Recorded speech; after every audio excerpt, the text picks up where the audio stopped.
There was a time when honey felt like the safest thing in the cupboard. Golden, simple, untouchable. You tipped it on toast and never once wondered if it had been tampered with, diluted, or quietly gutted by a supply chain chasing pennies. That trust is gone. What sits on UK shelves now is often a glossy, aggressively processed imposter, stripped of enzymes, stripped of character, sometimes barely deserving the name honey at all.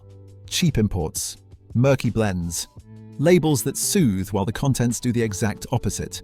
This isn't about being fussy or precious, it's about finding out which jars are brutally fake, which ones are barely hanging on, and which 5 are still doing honey properly. We're starting at the bottom, and it's ugly. Number 10. Tesco Stockwell Clear Honey.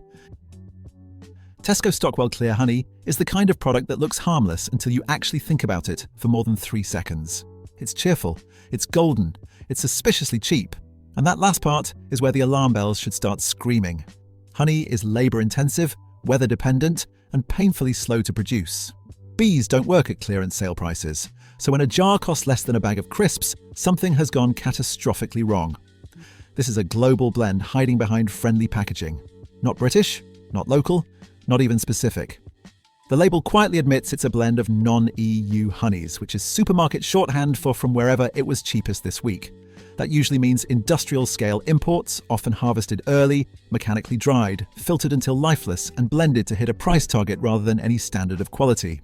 The result pours like syrup, never crystallizes, and tastes aggressively bland. It's honey that's been bullied into submission. What makes it worse is the performance. It behaves like a laboratory product. Perfect clarity, eternal runniness, no aroma, no depth. Real honey is messy. It clouds, it thickens, it changes over time. This stuff just sits there, glossy and inert, like it's been embalmed. That isn't convenience, that's processing taken to an almost insulting extreme. Tesco will insist it meets legal standards. That may be true, but legal does not mean honest, nourishing, or even remotely close to what people think they're buying. This jar represents the absolute bottom of the honey aisle. Not a bargain. Not a compromise. Just a brutally hollowed out imitation of something that used to be food from Tesco. If this breakdown's useful, a quick like helps and subscribing keeps the honest stuff coming. Now let's move on. Number 9. Asda Runny Honey. Asda Runny Honey plays the same game, just with a slightly different accent. It leans hard on value. Big bottle, low price, familiar supermarket comfort. It feels like the safe middle ground for people who want something better than outright junk but still don't want to spend real money. Unfortunately, that middle ground doesn't exist here. This is another global blend, openly sourced from outside the UK, built to be cheap first and acceptable second. The honey is heavily processed to guarantee that endlessly pourable texture. No granulation, no variation, no personality. That smoothness isn't a sign of quality. It's a sign that the product has been aggressively handled until nothing unpredictable remains. The real issue is the supply chain. Honey at this price cannot be single origin, gently handled, or meaningfully traceable. It's pooled from vast industrial sources, often from regions where adulteration is a known problem and enforcement is weak. That doesn't automatically mean it's fake, but it does mean the consumer is being asked to trust a system that has every incentive to cut corners and almost none to protect flavor or nutrition. Taste-wise, it's painfully forgettable, sweet, flat, and oddly empty. It coats toast without adding anything. There's no floral note, no warmth, no aftertaste worth remembering. It's sweetness without soul. The kind of product that technically does the job while quietly teaching people that honey is boring. If this breakdown is useful and helps avoid filling the cupboard with rubbish that only looks like food, subscribing makes sense. These are the kinds of everyday products that quietly drain money and trust at the same time. Asda's version isn't the absolute worst, but it's alarmingly close, and it has no excuse for being this dull from Asda. Number 8. Sainsbury's So Organic Clear Honey. This one stings because it knows better. Sainsbury's So Organic Clear Honey wears the language of virtue. Organic, clean, responsible. It's priced higher, shelved higher, and marketed as the smarter choice for people who read labels and care about what goes into their bodies. And then you read the fine print and realize how little that branding actually protects you. Despite the organic badge, this honey is still a blend of non-EU sources. The countries aren't clearly named, the journey isn't clearly explained, and that matters. Organic certification doesn't magically prevent industrial processing or guarantee that the honey hasn't been filtered and heated into bland obedience. It simply means certain rules were followed somewhere along a very long and very vague chain. The problem here is expectation. People pay extra because they think they're escaping the worst practices of mass production. Instead, they're often just buying the same anonymous product with a cleaner story attached. The honey itself is pale, mild, and relentlessly uniform. It behaves exactly like cheaper supermarket options, just with better manners. That gap between promise and reality is infuriating. It's not cheap enough to excuse mediocrity and not transparent enough to justify trust. The organic label becomes a comfort blanket rather than a guarantee. For shoppers trying to do the right thing, this jar quietly wastes both money and goodwill. Sainsbury's is capable of sourcing excellent food. That's what makes this one feel especially cynical. It looks responsible. It sounds responsible. But it lands with all the excitement of tepid sugar syrup wearing a halo from Sainsbury's. Number 7. Rowse Clear Honey. Rowse is where disappointment replaces outright anger. This brand has history. It has recognition. It trades on the idea that it understands bees, nature, and British kitchens. And yet, most of its clear honey offerings are still blends of EU and non-EU sources, processed for consistency and shelf appeal rather than integrity. Rowse knows how to make good honey. That's the uncomfortable part. Its single-origin British products prove it can deliver flavour, texture, and authenticity when it chooses to. The cheaper clear versions exist because mass appeal pays better than honesty. These jars are pasteurised to death, filtered until pollen and nuance disappear, and tuned to behave the same way every time. The result is technically competent and emotionally vacant. It's not aggressively awful, it's worse than that. It's confidently average while pretending to be trustworthy. The taste is soft, vaguely sweet, and utterly forgettable. Nothing offends, but nothing excites either. It's honey that's been designed not to argue with anyone. What drags Rowse down the list is the contrast. The brand's own range exposes the compromise.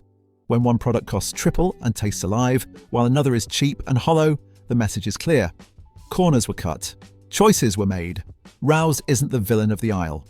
It's the enabler. The brand that teaches people to accept mediocrity because it wears a familiar name and a friendly label from Rowse. Number 6. Tesco Finest English Set Honey. This is where things finally stop feeling grim and start feeling cautiously hopeful. Tesco Finest English Set Honey is proof that supermarkets can do better when they decide embarrassment is worse than effort. This jar is British. Actually British. The bees forage here, the honey is produced here, and it doesn't pretend otherwise. That alone puts it miles ahead of the bargain bin horrors that came before it. The texture gives it away immediately. It's set, creamy, and slightly grainy, not aggressively smooth. That happens when honey is allowed to behave like honey instead of being beaten into a pourable submission. The flavour has gentle floral notes, a soft sweetness, and a mild complexity that supermarket honey usually bulldozes out of existence. It tastes like something bees were involved in, which sounds like a low bar, but here we are. That said, this is still a supermarket product, and it shows. It's filtered and pasteurized to keep shelf life tidy and consumer complaints low. Some of the enzymes and pollen are gone. The edges are rounded off. It's honest, but cautious. Safe, but restrained. Like a well-behaved dinner guest who never says anything interesting enough to offend or impress. The bigger issue is context. This honey exists on the same shelves as some truly dreadful products from the same retailer. Buying it feels like rewarding good behavior while ignoring everything else. Still, if someone is shopping in a major supermarket and wants to avoid complete nonsense, this is a respectable compromise from Tesco. Number 5. Hilltop Honey. Hilltop is where honey stops feeling industrial and starts feeling intentional. This brand doesn't shout, it doesn't hide behind nostalgic cartoons either. It simply tells you what it's selling and then lets the product back it up. Raw, unprocessed, straightforward. That clarity is refreshing in a category stuffed with half-truths. Hilltop's honey behaves like a living food. It crystallizes. It changes with temperature and time. That scares people who've been trained to expect permanent runniness, but it's exactly what real honey does. The flavor is fuller, warmer, and more expressive. Even the lighter varieties have depth instead of that hollow sweetness so many jars suffer from. There's also transparency here. Sourcing isn't treated like a state secret. The brand openly talks about working with beekeepers and preserving natural enzymes rather than boiling them out for convenience. Their Manuka offerings are clearly labelled with strength ratings instead of vague health claims that mean nothing. Is it cheap? Absolutely not. But it's not absurd either. The price reflects actual labour, actual bees, and actual patience. That's a refreshing change from brands that magically sell honey cheaper than sugar. Hilltop feels like an upgrade without feeling pretentious. It's for people who want better food but don't want to lecture with it. That balance earns it a solid place in the safe zone from Hilltop honey. 4. Black bee honey. Black bee honey feels like it wandered in from a completely different universe, one where bees are respected, seasons matter, and nobody is trying to flatten flavour into something focus group friendly. This is small-scale British honey, collected in wild spaces and left largely alone after that. Every jar tells a slightly different story. One batch leans floral, another picks up darker, earthier notes. That variation isn't a flaw, it's the point. Honey reflects where bees travel, what blooms nearby, and when the harvest happens. Black bee doesn't try to sand that down into uniformity. The texture is rich and sometimes unpredictable. It might be runny, it might be set, it might do both depending on the weather. That unpredictability is exactly what industrial honey tries to eliminate. Here, it's embraced. Nothing is stripped out. Nothing is forced. There's also a strong sustainability angle that feels genuine rather than performative. This isn't a brand slapping a green label on a global blend. It's built around small producers and biodiversity, which means your money actually supports the ecosystem that made the honey possible in the first place. This isn't an everyday squeeze bottle. It's a sit down and notice honey. The kind that reminds people why honey used to be special before it became another anonymous sweetener from black bee honey. Number 3. Little Over Apiary Pure English Honey. Little Over Apiary is unapologetically nerdy about honey, and that's a compliment. This is the sort of operation run by people who care deeply about temperature, handling, and what happens to honey the moment it leaves the hive. The result is a product that feels thoughtful rather than manufactured. Their honey is cold extracted and gently filtered. That means wax bits are removed, but pollen, enzymes, and character stay put. Heat is the enemy here, and Little Over avoids it entirely. The texture is thick, satisfying, and unmistakably natural. It sets properly. It softens when warmed. It behaves like a food that hasn't been bullied. Flavour-wise, this is a step up again. There's complexity without heaviness, sweetness without that cloying sugar rush. It lingers in a way supermarket honey never does. You taste flowers, fields, and time, not processing. Availability is limited, and that's part of the charm. You won't trip over this in every aisle. It's more farm shop than megastore, more conversation than convenience. That scarcity reflects the reality of good honey production rather than a marketing trick. Little Over Apiary feels honest in a way that's becoming rare. No gimmicks, no hollow claims, just properly handled British honey that respects both the bees and the people buying it from Little Over Apiary. Number 2. Local Honeyman. British honey sold by actual beekeepers. Local Honeyman feels like cheating the system in the best possible way. This isn't a slick brand born in a marketing meeting. It's honey sold by the people who actually keep the bees, often face-to-face at markets.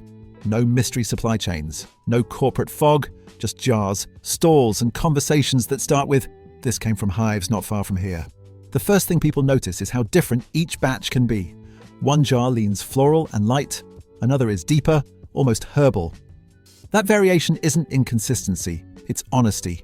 Bees forage where they live, and urban honey can be surprisingly complex thanks to gardens, parks, and flowering trees that don't exist in monoculture farmland. It's honey with a postcode. Texture-wise, this stuff behaves exactly how real honey should. It might be runny when it's warm. It might set when it's cool. It doesn't apologize for that. It hasn't been heated into obedience or filtered until it forgets where it came from. Pollen stays in. Enzymes stay alive. Flavor actually hangs around instead of vanishing after the first second. There's also something deeply satisfying about knowing the money goes straight back into beekeeping rather than disappearing into an import broker's spreadsheet. Buying from local honeyman feels less like shopping and more like opting out of a rigged system. It isn't flashy, it isn't perfectly uniform, it doesn't need to be. This is honey that reminds people why honey mattered long before it became a supermarket commodity from local honeyman. Number 1. London Honey Company. London Honey Company earns the top spot because it manages to do something rare. It combines scale with integrity without flattening the product into blandness. It started with hives on rooftops and grew into a network of British apiaries that still treats honey as a reflection of place, not a generic sweetener. What sets it apart is storytelling backed by reality. Each variety is tied to a region and a season. Kent tastes different from Dorset. Scottish heather behaves nothing like urban blossom. That isn't branding fluff. It's terroir, the same idea wine lovers obsess over, applied properly to honey. The honey itself is raw and unpasteurized. Nothing unnecessary is stripped out. No added sugars, no tricks to keep it permanently pourable. It crystallizes when it wants to.